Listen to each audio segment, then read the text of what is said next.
உருட்டி வச்ச மாவை அனைத்தையும் ஒரு பீஸ் பீஸாக கட் பண்ணி எடுத்து வச்சுக்கிட்டு சட்டியில் எண்ணெய் ஊற்றி ஒன்று ஒன்றா எடுத்து போட்டு நல்லா பொன் வறுவலில் வரும்போது திருப்பி விடணும்.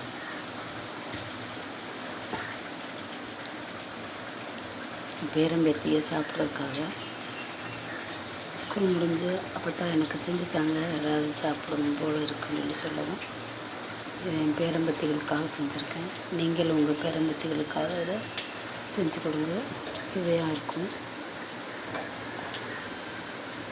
ரவையை உப்புமா பண்ணி கொடுத்தா பிள்ளைங்க சாப்பிடாதுங்க.